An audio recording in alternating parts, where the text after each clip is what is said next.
ಎಲ್ರಿಗೂ ನಮಸ್ಕಾರ. ಇವತ್ತಿನ ದಿವಸ ಪಂಚತಂತ್ರ ಎನ್ನುವಂತಹ ಒಂದು ಗ್ರಂಥದಿಂದ ನಾವು ಒಂದು ಶ್ಲೋಕವನ್ನು ನೋಡೋಣ. ಆಯುಃಕರ್ಮಚ ವಿತ್ತಂಚ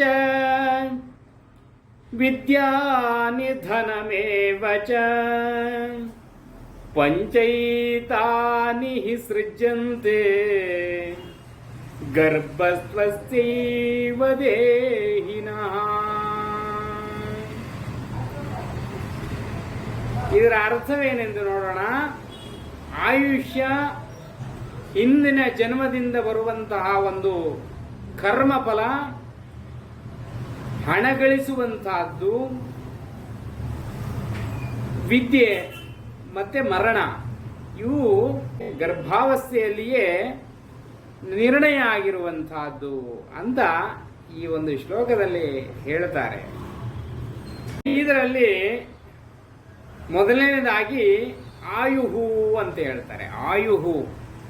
ಆಯುಷ್ಯವು ಸಹಿತ ಗರ್ಭಾವಸ್ಥೆಯಲ್ಲಿಯೇ ಅದ ನಿರ್ಣಯ ಆಗುವಂತಹದ್ದು ಅಂತ ಹೇಳ್ತಾರೆ. ಅಂದ್ರೆ ಇಷ್ಟು ವರ್ಷ ಕಾಲ ಬದುಕಬೇಕು, ಆಮೇಲೆ ಇವನ ಸಾವು ಈ ರೀತಿಯಲ್ಲಿಯೇ ಆಗಬೇಕು, ಇಲ್ಲಿಯೇ ಆಗಬೇಕು ಅನ್ನುವಂತಹ ನಿರ್ಣಯ ಮೊದಲೇ ಆ ಗರ್ಭಾವಸ್ಥೆಯಲ್ಲಿ ಇರಬೇಕಾದ್ರೆ ಆಗತ್ತೆ ಅಂತ ಹೇಳ್ತಾರೆ.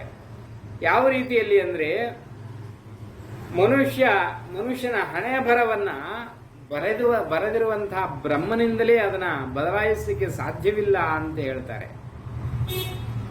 ಅಂದ್ರೆ ಜನ್ಮದ ಆಯುಷ್ಯ ಅನ್ನುವಂತಹದ್ದು ಅವನ ಪೂರ್ವಜನ್ಮದ ಒಂದು ಕರ್ಮಫಲದಿಂದಲೇ ಅದು ಬರುವಂತಹದ್ದು. ಆಯುಷ್ಯ ಅನ್ನುವಂತಹದ್ದು ಇಷ್ಟು ವರ್ಷ ನಮಗೆ ಆಯುಷ್ಯ ಇದೆ ಅಂದ್ರೆ, ಒಂದು ಭೂಮಿಗೆ ಜನ್ಮ ಇತ್ತ ಮೇಲೆ ನಿರ್ಣಯ ಆಗಬೇಕು, ಇಷ್ಟು ವರ್ಷ ಬದುಕಬೇಕು ಅನ್ನುವಂಥದ್ದು. ನಾವು ಯಾವುದೇ ಒಂದು ವಸ್ತು ಆದರೂ ಸಹಿತ ಅದಕ್ಕೊಂದು ಎಕ್ಸ್ಪೈರಿ ಇರುತ್ತೆ, ವ್ಯಾಲಿಡಿಟಿ ಎಕ್ಸ್ಪೈರಿ ಇರುತ್ತೆ. ಅಂದರೆ ಇಷ್ಟು ವರ್ಷಗಳ ಕಾಲ ಮಾತ್ರ ಇರುವಂತಹದ್ದು. ಯಾವುದೇ ವಸ್ತು ಆದರೂ ಸಹಿತ ಇದು ಇಷ್ಟು ವರ್ಷಗಳ ಕಾಲ ಚೆನ್ನಾಗಿರುತ್ತೆ, ಇಷ್ಟು ವರ್ಷಗಳ ಕಾಲ ಇದು ಉಪಯೋಗಿಸಬಹುದು, ಆಮೇಲೆ ಇದರ ವ್ಯಾಲಿಡಿಟಿ ಹೋಗ್ಬಿಡುತ್ತೆ. ಹಾಗೆ ನಮಗೂ ಸಹಿತ ಒಂದು ವ್ಯಾಲಿಡಿಟಿ ಇರಬೇಕಲ್ಲ. ಆ ವ್ಯಾಲಿಡಿಟಿಯನ್ನ ಭಗವಂತ ಗರ್ಭಾವಸ್ಥೆಯಲ್ಲಿ ಅದನ್ನ ಒಂದು ಯಾವುದಾದ್ರೂ ಒಂದು ಪ್ರಾಡಕ್ಟ್ ಬರಬೇಕಾದ್ರೆ ಅದರ ವ್ಯಾಲಿಡಿಟಿಯು ಸಹಿತ ಅಲ್ಲಿ ಎಕ್ಸ್ಪೈರಿ ಡೇಟು ಸಹಿತ ಅಲ್ಲಿ ಮೆನ್ಷನ್ ಆಗಿರಬೇಕು. ಅದೇ ರೀತಿಯಾಗಿ ನಮ್ಮ ವ್ಯಾಲಿಡಿಟಿ ಡೇಟು ಸಹಿತ ಮೆನ್ಷನ್ ಆಗಿಬಿಟ್ಟಿರುತ್ತೆ. ಬಟ್ ನಮಗೆ ಆದರೆ ಅದನ್ನ ಓದ್ಲಿಕ್ಕೆ ಆಗೋದಿಲ್ಲ. ಅಂದ್ರೆ ಆ ಬ್ರಹ್ಮ ಬರೆದ ಲಿಪಿತವನ್ನ ನಾವು ಓದ್ಲಿಕ್ಕೆ ಆಗೋದಿಲ್ಲ. ಅದಕ್ಕೋಸ್ಕರವಾಗಿ ನಮಗೆ ನಮ್ಮ ಆಯುಷ್ಯ ಎಷ್ಟು ಅಂತ ನಮಗೆ ಗೊತ್ತಾಗೋದಿಲ್ಲ. ಮತ್ತು ಇನ್ನೊಂದು ಗೊತ್ತಾದ್ರೂ ಸಹಿತ ಅದನ್ನ ಗೌಪ್ಯವಾಗಿಡಬೇಕು ಅಂತ ಹೇಳ್ತಾರೆ. ಶಾಸ್ತ್ರ ಅದನ್ನ ಹೇಳುತ್ತೆ, ಗೌಪ್ಯವಾಗಿಡಬೇಕು ಆಯುಷ್ಯವನ್ನ ಅಂತ ಹೇಳ್ತೆ. ಯಾಕೆಂದ್ರೆ ಬದುಕೋದು ತುಂಬಾ ಕಷ್ಟ ಆಗ್ಬಿಡುತ್ತೆ ನನ್ನ ಆಯುಷ್ಯ ಇಷ್ಟು ಅಂತ ಗೊತ್ತಿದ್ರೆ. ಅದಕ್ಕೋಸ್ಕರವಾಗಿ ಅಂಥ ಒಂದು ವಿಷಯವನ್ನ ಯಾರೂ ಸಹಿತ ಗೊತ್ತಾದ್ರೂ ಸಹಿತ ಹೇಳಬಾರದು. ಜ್ಯೋತಿಷ್ಯದಲ್ಲಿ ಅದನ್ನ ಹೇಳ್ತಾರೆ, ಆಯುಷ್ಯವನ್ನ ಹೇಳಬಾರದು ಅಂತ ಹೇಳ್ತಾರೆ. ಆ ರೀತಿಯಲ್ಲಿ ನಮ್ಮ ಒಂದು ಆಯುಷ್ಯ ನಿರ್ಣಯ ಆಗತ್ತೆ. ಆಮೇಲೆ ಕರ್ಮ ಅನ್ನುವಂತಹದ್ದು ಪೂರ್ವಜನ್ಮದ ಒಂದು ಸುಕೃತದ ಫಲದ ಮೇಲೆ ನಮಗೂ ಒಂದು ಕರ್ಮ ಅಂದ್ರೆ ಕೆಲಸ ನಮಗೆ ನಿರ್ಣಯ ಆಗತ್ತೆ. ಪೂರ್ವಜನ್ಮದ ಸುಕೃತದಲ್ಲಿಯೇ ನಮಗೊಂದು ಕೆಲಸ ನಿರ್ಣಯ ಆಗತ್ತೆ. ಆ ಕೆಲಸದಲ್ಲಿಯೇ ನಾವು ಮುಂದುವರಿಬೇಕು, ಆ ಕೆಲಸದಲ್ಲಿಯೇ ನಮಗೆ ಯಶಸ್ಸು ಸಿಗತ್ತೆ. ಮಾಡುವಂತಹ ಕೆಲಸದಲ್ಲಿ ನಮಗೆ ಯಶಸ್ಸು ಸಿಗುತ್ತಾ ಇಲ್ಲ ಅಂದ್ರೆ ಅದು ಯಾವುದೋ ಒಂದು ಕರ್ಮ ಫಲಕ್ಕೆ ಅಂಟಿಲ್ಲ, ಪೂರ್ವಜನ್ಮದ ಸುಕೃತಕ್ಕೆ ನಾವು ಏನೋ ಮಿಸ್ ಹೊಡಿತಾ ಇದೆ ಅಂತ ಅಂದ್ಕೋಬೇಕು. ಆ ರೀತಿಯಲ್ಲಿ ನಾವು ಮಾಡಿದಂತಹ ಕರ್ಮ ನೆರಳಿನ ರೀತಿಯಲ್ಲಿಯೇ ನಮ್ಮನ್ನು ಹಿಂಬಾಲಿಸ್ತಾ ಇರುತ್ತೆ ಜನ್ಮ ಜನ್ಮಕ್ಕೂ ಅಂದ್ರೆ ಈ ಹೋದ ಜನ್ಮದಲ್ಲಿ ಮಾಡಿರುವಂತಹ ಕರ್ಮ ಈ ಜನ್ಮದಲ್ಲಿ ನಮಗೆ ನೆರಳಿನ ರೂಪದಲ್ಲಿ ಬರುತ್ತೆ. ನಮ್ಮ ಹಿಂಭಾಗದಲ್ಲಿ ನಮ್ಮ ನೆರಳು, ನಮ್ಮ ಹಿಂಭಾಗ ಅದು ಬರ್ತಾನೆ ಇರುತ್ತೆ. ನಾವು ಮುಂದೆ ಹೋದ್ರೆ ಅದು ನಮ್ಮ ಹಿಂದೆ ಬರುತ್ತೆ ನೆರಳು.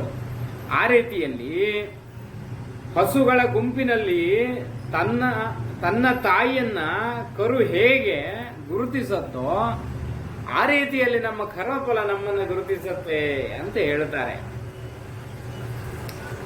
ಅಂದ್ರೆ ಯಾವುದೇ ರೀತಿಯಾದಂತಹ ಒಂದು ವ್ಯತ್ಯಾಸಗಳಾಗೋದಿಲ್ಲ, ನಮ್ಮ ಕರ್ಮಫಲ ನಮಗೇ ಸಿಗತ್ತೆ ಅಂತ ಹೇಳ್ತಾರೆ. ಆಮೇಲೆ ವಿತ್ತಂಚ ಅಂದ್ರೆ ಧನ ಸಂಪಾದನೆ ನಮಗೆ ಯಾವ ರೀತಿಯಲ್ಲೇ ಆಗತ್ತೆ ಅಂದ್ರೆ ಅದು ಸಹಿತ ಪೂರ್ವ ಜನ್ಮದ ಸುಕೃತ ಇದ್ರೆ ಮಾತ್ರ ಸಂಪಾದನೆ ಆಗತ್ತೆ. ಇವಾಗ ನಾವು ಯಾವುದೋ ಒಂದು ಕೆಲಸವನ್ನು ಮಾಡ್ತಾ ಇರ್ತೇವೆ, ನಾವು ಆ ಕೆಲಸದಲ್ಲಿ ನಮಗೆ ತುಂಬಾ ಶ್ರಮ ಪಡ್ತಾ ಇರ್ತೇವೆ, ಬಟ್ ಆದಾಯ ನಮಗೆ ಸಿಗೋದಿಲ್ಲ, ಅದರಿಂದ ಲಾಭಗಳು ನಮಗೆ ಸಿಗೋದಿಲ್ಲ. ಆಮೇಲೆ ಪೂರ್ವ ಜನ್ಮದ ಸುಕೃತವೋ ಏನೋ ಎಂಬಂತೆ ಅವನು ಹುಟ್ಟಿನಿಂದಲೇ ಶ್ರೀಮಂತನಾಗಿರ್ತಾನೆ. ನೋಡಿ, ಕೆಲವರು ಹುಟ್ಟಿನಿಂದಲೇ ಶ್ರೀಮಂತನಾಗಿರುವಂತಹದ್ದು ಅಂದರೆ ಶ್ರೀಮಂತರ ಮನೆಯಲ್ಲಿಯೇ ಹುಟ್ಟುವಂತಹದ್ದು. ಅವನ ನಿರ್ಣಯವೂ ಸಹಿತ, ಅವನ ಜನ್ಮವೂ ಸಹಿತ ನಿರ್ಣಯ ಆಗುವಂತಹದ್ದು, ಅವನ ಶ್ರೀಮಂತಿಕೆ ನಿರ್ಣಯ ಆಗುವಂತಹದ್ದು ಸಹಿತ ಅವನ ಹುಟ್ಟಿನಿಂದಲೇ. ಅಂದ್ರೆ ಪೂರ್ವಜನ್ಮದ ಸುಕೃತದ ಫಲವಾಗಿ ಅವನಿಗೆ ಎಂಥವರ ಮನೆಯಲ್ಲಿ ಜನ್ಮ ಆಗಬೇಕು ಅನ್ನುವಂತಹದ್ದು ನಿರ್ಣಯ ಆಗತ್ತೆ ಅನ್ನುವಂತಹದ್ದು. ಆ ರೀತಿಯಲ್ಲಿ ಕೆಲವರಿಗೆ ಹೇಳ್ತಾರೆ ನೋಡಿ, ನೀನು ದುಡಿದಿರೋದನ್ನ ಊಟ ಮಾಡೋದೋ ಅಥವಾ ಪಡೆದಿರೋದನ್ನ ಊಟ ಮಾಡೋದೋ ಅಂತ ಕೇಳಿದವಾಗ, ನಾನು ದುಡಿದಿರೋದು ಊಟ ಮಾಡ್ಲಿಕ್ಕೆ ಆಗೋದಿಲ್ಲ, ಪಡೆದಿರೋದನ್ನು ಮಾತ್ರ ನಾನು ಊಟ ಮಾಡಬೇಕು ಅಂತ ಹೇಳ್ತಾರೆ. ಎಷ್ಟೇ ಸಂಪಾದನೆಯನ್ನ ಮಾಡುವುದ್ರೂ ಸಹಿತ ಅದನ್ನ ತಿನ್ನುವ ಯೋಗ ಇಲ್ಲ, ಅದನ್ನು ಅನುಭವಿಸುವ ಯೋಗ ಇಲ್ಲ ಅಂದ್ರೆ ಅದು ಸಂಪಾದನೆ ಮಾಡಿದ್ರೂ ಸಹಿತ ಅದು ಪರರ ಪಾಲಾಗತ್ತೆ. ಅದು ನಾವು ಅನುಭವಿಸುವಂತಹ ಯೋಗವನ್ನು ನಾವು ಪಡೆದುಕೊಂಡು ಬಂದಿರಬೇಕು. ಆ ರೀತಿಯಲ್ಲಿ ಪಡೆದುಕೊಂಡು ಬಂದವಾಗ ಮಾತ್ರ ಅದು ನಮಗೆ ಲಭಿಸುತ್ತೆ ಅಂತ ಹೇಳ್ತಾರೆ.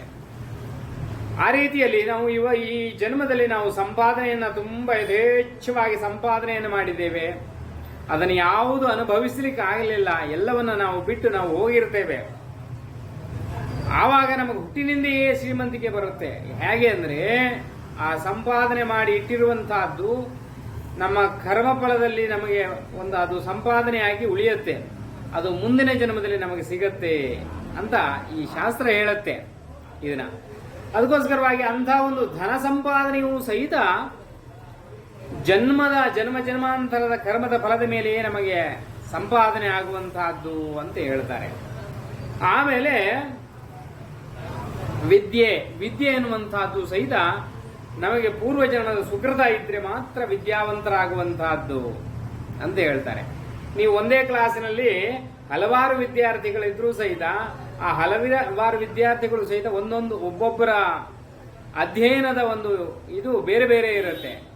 ಕೆಲವರಿಗೆ ಒಂದು ಸಾರಿ ಹೇಳಿದ್ರೆ ಅರ್ಥ ಆಗಿಬಿಡುತ್ತೆ, ಕೆಲವರಿಗೆ 10 ಸಾರಿ ಹೇಳಿದ್ರು ಅರ್ಥ ಆಗೋದಿಲ್ಲ, ಕೆಲವರಿಗೆ ಅದು ಅರ್ಥವೇ ಆಗೋದಿಲ್ಲ ಅವರಿಗೆ, ಕೆಲವರಿಗೆ ಅದನ್ನು ಒಂದು ಸಾರಿ ನೋಡಿದ್ರೆ ಸಾಕು ಎಲ್ಲವೂ ಅರ್ಥ ಆಗಿಬಿಡುತ್ತೆ.